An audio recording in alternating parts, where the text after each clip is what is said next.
Bonjour tout le monde. Pour ceux qui ne me connaissent pas, je suis musicien et un citoyen de Longueuil. J'ai mon petit studio, je fais de la musique pour télévision depuis 25 ans.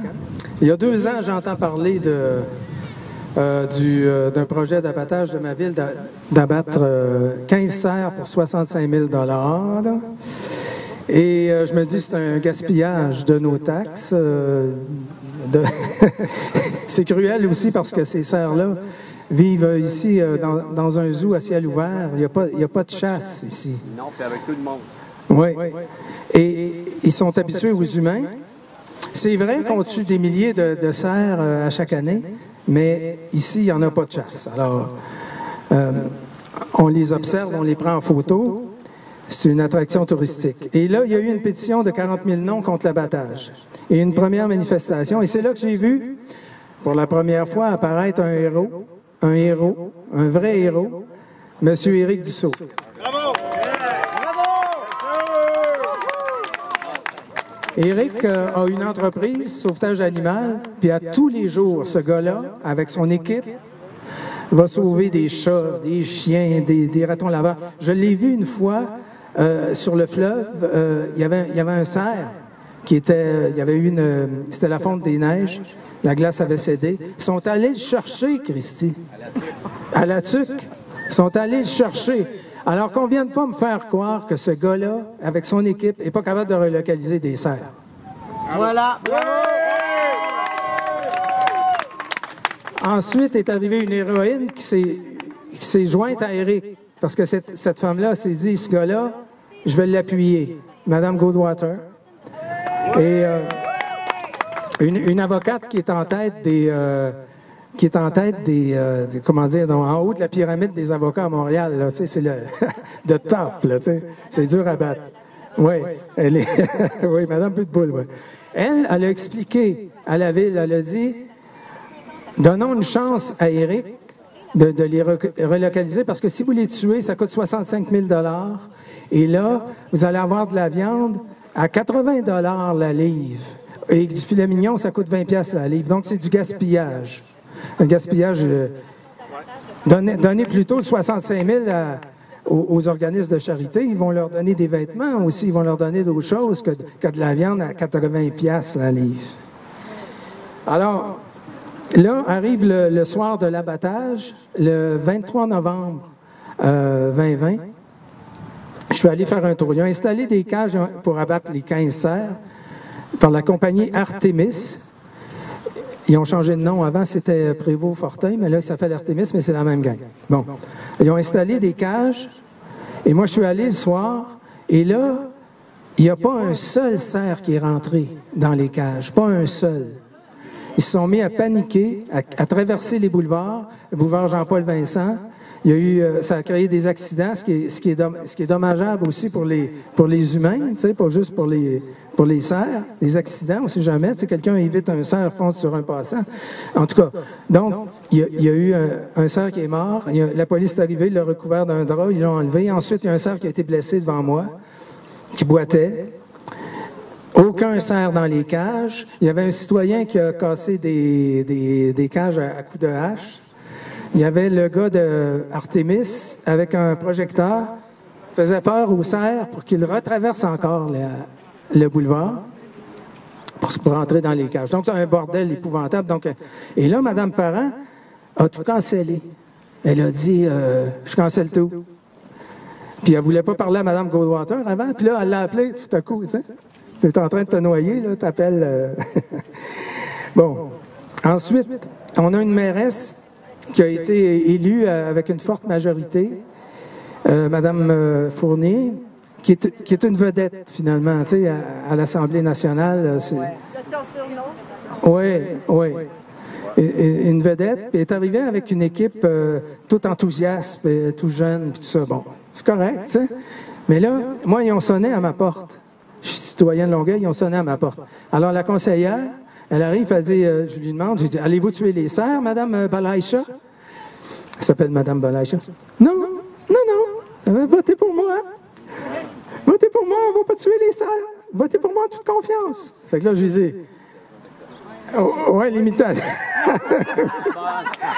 Là, je dis, allez-vous monter les taxes? Non, non, non, votez pour moi en toute confiance, on ne va pas monter les taxes. Après ça, je lui demande, allez-vous déneiger ma rue? Il n'est pas assez de déneiger. Oui, oui, pas de problème, on va déneiger la rue plus souvent. Votez pour moi en toute confiance. Et là, ce qui est arrivé, c'est que depuis ce temps-là, on ne parle pas des serres. Ma rue est aussi mal déneigée qu'avant, puis les taxes sont montées. Et voilà! Vive la mairesse! Promesse de politiciens. Ouais. Voilà. Tout pareil. Alors là, l'hiver arrive, et là, j'apprends qu'un de mes amis qui vit sur le Jean-Paul Vincent m'a dit il y a une femelle gestante qui s'est fait écraser en traversant le boulevard Jean-Paul Vincent pour aller manger des headsets. Alors, je lui ai dit, ben, on devrait... il y avait déjà des gens qui les nourrissaient, mais là, on s'est dit, on devrait les nourrir vraiment à grande échelle. On va faire une collecte. J'ai fait une collecte. On a ramassé 4 000 $. Il y a des gens qui sont ici qui ont donné. Je les remercie, d'ailleurs. Et avec ça, on a pu acheter de la moulée pour cerf d'excellente qualité qu'un des gens de l'équipe va chercher à Saint-Hyacinthe. À Sainte-Julie aussi. Et il y a quelqu'un de la Nausière aussi, un couple de la Nausière qui nous amène des sacs à tout bout de champ, genre 12 sacs de 50 livres. Et bon, je les nommerai pas, ils veulent pas être nommés, mais bon, je les remercie. Puis, on a commencé à les nourrir. Ça fait que moi, à chaque jour, j'allais dans la... et d'autres, je suis pas tout seul, les nourrir. Puis, les cerfs nous attendaient, ils étaient tout contents. Puis ils ont arrêté de traverser. Et la preuve qu'ils ont arrêté de traverser, c'est que avant, il y avait des traces autour des condos. Puis quand on a commencé à les nourrir, il n'y en avait plus de traces. Donc, ils ne traversaient plus d'accidents. Puis les cerfs ils cherchent à survivre, là, c'est tout. Là. Ils ne vont pas rester dans le parc sans bouger, puis il n'y a rien à manger dans ce parc-là, l'hiver. La ville les a nourris pendant 20 ans, alors je trouve qu'ils n'ont pas de leçons à nous donner, d'abord, premièrement.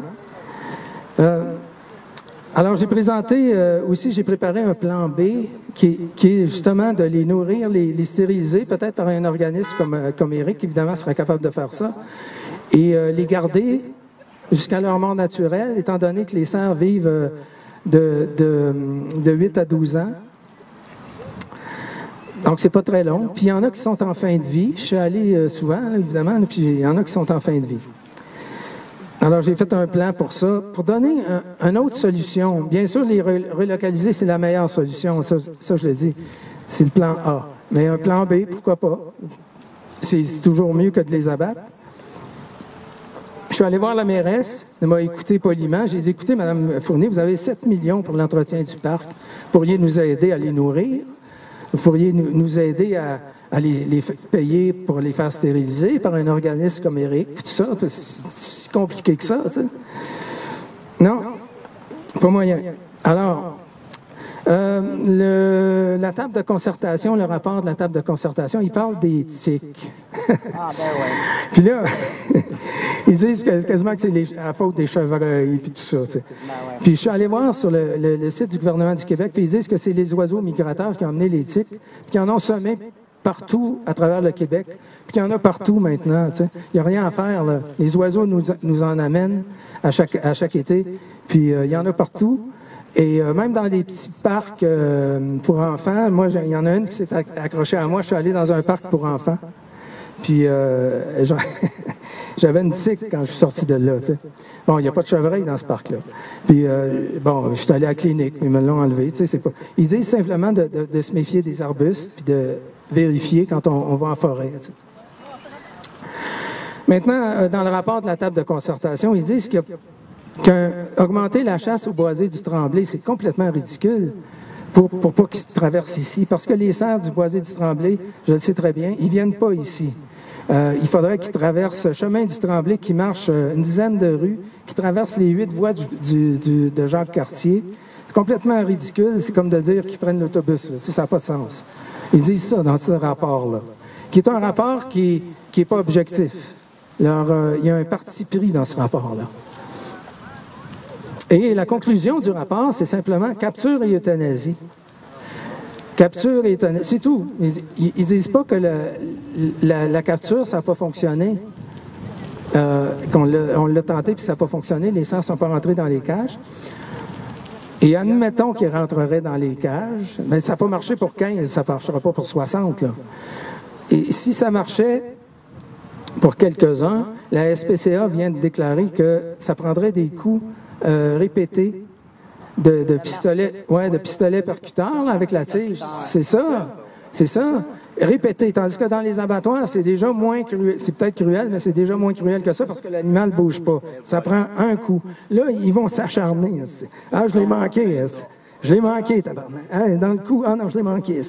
Hey, écoute. Puis là, ce qui me choque de la ville le plus, là, je vais vous le dire, c'est que ils disent on est contre la cruauté animale. Ah, ben oui. Hey, Vive la fonce. Hey, franchement. Alors, mais il y a quelque chose qui est au-dessus de la ville, c'est le tribunal. Ça, c'est au-dessus d'eux autres, parce que là, ils sont élus en majorité, ils ont de l'argent, ils ont des surplus budgétaires. Mais il y a Mme Goldwater qui s'en vient au tribunal avec Éric Dussault. Et en conclusion, parce que j'ai été un peu long, je vous raconte juste une anecdote. J'ai fait un spectacle, moi, pour les avocats de Montréal, le barreau de Montréal, le 50e anniversaire du barreau de Montréal. On avait loué le Spectrum. J'ai rencontré à peu près 30 avocats, et parmi les meilleurs. Et c'était organisé par Gabriel Lapointe, qui est le frère de Jean Lapointe, qui aime chanter, puis il avait dit, bon, on va faire un gros show. Et j'ai côtoyé ces avocats-là pendant 2-3 mois pour les faire répéter. Et là, un jour, j'étais au restaurant avec eux autres, puis ils m'ont dit, ils parlaient de Mme Goldwater, puis ils ont dit que Mme Goldwater est tellement redoutable comme avocate, tellement redoutable, là, que les avocats adverses, quand ils apprennent que c'est Mme Goldwater qu'ils vont affronter, ils disent « Ah, je me pousse. » Non, pas elle. Ah, j'y vais pas. Alors, un dernier message pour la ville, vous avez mal choisi. Voilà. Vous avez mal choisi votre adversaire. Et voilà. Merci.